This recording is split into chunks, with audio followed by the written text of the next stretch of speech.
今日係9月10號星期一，咁啊原來呢，即係職業病呢，都終於發生喺我身上面啦。咁啊寫稿啊寫咗成10幾年，咁啊卒之呢就令到呢肌肉勞損咗，所以引發咗呢背痛啊！我自己諗都未諗過㗎。咁啊始終嚟講呢，睇完醫生啊針灸完之後，點解仲係咁痛呢？我已經停咗做運動啦。原來我每日都要寫2-3個鐘頭稿，咁你係咁喐係咁喐。雖然嗰支筆啊唔係好重嘅啫，但係問題呢，日日係咁寫呢，就比一對50磅嘅啞鈴呢仲更加重。因為50磅嘅啞鈴你最多係15下你就要放低㗎啦嘛，但係支筆係幾個鐘頭㗎嘛，所以大家有陣時呢，一個坐姿呢，坐得太耐呢，真係要揈下手揈下腳㗎。咁啊，仲有我迷途迷路咁樣寫喎，寫到咧連頸椎嗰度開始有骨刺喎，唔係照 X 光我都唔知道。不過醫生話咧，好多人都有呢個問題咋。咁我聽落去咧，先覺得原來都市病嚟嘅。如果唔係話真係咧，個人係擔心死嘅，係咪？好啦，個市咧今日咧有少少整固，其實好正常嘅。經過上個禮拜五嘅大升之後咧，指數已經係好明顯係突破咗幾組平均移動線嘅啦。形態亦都有利進一步向上行㗎。單講技術上嘅走勢呢，下一個目標呢，我自己睇呢應該係8月9號個高位20,038點㗎。如果能夠成功突破呢一點呢，進一步向上行嘅呢，一定係5月7號遺留落嚟嘅下降裂口。裂口嘅頂部21,061，裂口嘅底部20,674點。咁事實上嚟講呢，市暫時嚟講係一個先低而後高嘅形態。低位就梗係6號嘅19,076啦。咁只要有1000零點嘅上望嘅波幅呢，上翻2萬點絕對唔係太難嘅一件事。值得一提嘅就係、上個禮拜五嘅大成交呢，其實嚟講呢係呢幾個月比較少見，或者今年嚟都少見㗎。咁啊，到今日為止呢，得589億。如果呢個成交金額能夠稍後慢慢維持翻500幾600億嘅話呢，其實呢大市呢係漸漸擺脫咗逐沉底之外呢，仲有條件呢係進一步向上推㗎。因為任何升市一定要成交金額支持噶嘛。先講個大市嘅指數先啦。早段高開74點，係19,876點，日中係少少反覆啦。最低又見過19,764點，最高見過19,930點。收市嘅時間19,827，比對上日呢係升咗25點。成交頭先提到啦，589億。咁啊，技術上已經講咗啦，最重要係咩呢？都要睇資金流。因為事實上嚟講呢，環球嘅避險情緒真係一步一步咁樣降溫㗎，咁顯示資金入市嘅態度呢會轉趨明顯㗎啦。況且2012年剩翻大概15個禮拜啫嘛。如果手揸現金比例仍然高嘅基金呢，我諗而家呢分鐘呢，佢應該開始有啲部署㗎啦。咁啊，至於 A 股呢，亦都喺上個禮拜五呢出現一個明顯嘅突破，上證指數呢係升破咗呢一道下降通道。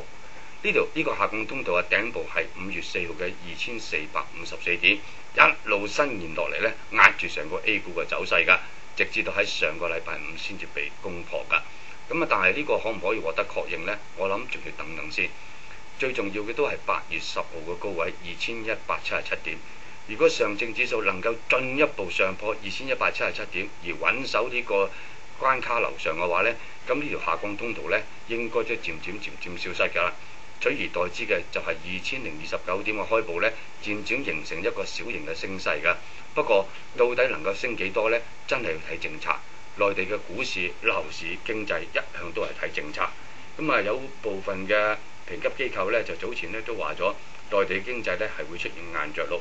其實我自己一路認為呢，內地經濟呢係只會軟着陸嘅啫，因為中央政府呢仲有龐大嘅外匯儲備喺度，係足以呢係刺激個經濟嘅。咁啊，至於內銀股呢就好無奈啦，都仲係一片弱勢。咁啊，好可能呢就市場有時對嗰個經濟嘅前景嘅睇法呢都仲係有少少保留。加上呢就係有據聞有啲人呢就話呢，今年內銀股嘅派息政策呢有變啦，唔會派得咁高息㗎啦。咁我始終認為佢唔派6厘啊，佢都有5厘，5厘都冇，佢都仲有4厘，其實都唔係一件壞事㗎。況且股價一路都係弱於大市一路跌嘅，可能正在係反映緊呢個因素。所以持有內銀股嘅投資者呢，呢一分鐘呢就真係考驗你嘅持貨嘅能力同埋能耐啦。我自己認為呢，如果你真係喺高檔揸咗嘅話，而家呢1分鐘三大心細啊，呢個板塊弱啦，不如沽咗去換馬嘅話呢，好可能到後尾內銀股要行嘅時間呢，又辛苦自己嘅啫。龐大基建啟動真係呢，最終呢都係水泥股嘅板塊受惠，因為水泥嘅生產呢，原材料自己有，唔需要靠入口嘅。咁加上經濟回暖呢，電煤嘅需求亦都會放大，所以連帶呢1088啊或者係中煤能源啊，甚至乎兗州煤呢，都有少少回穩嘅。始終呢，就政策一出台呢，資源股份呢，就可能呢，就大家唔需要睇得太過淡噶啦。不過最終呢，都要睇外圍嘅，呢個真嘅。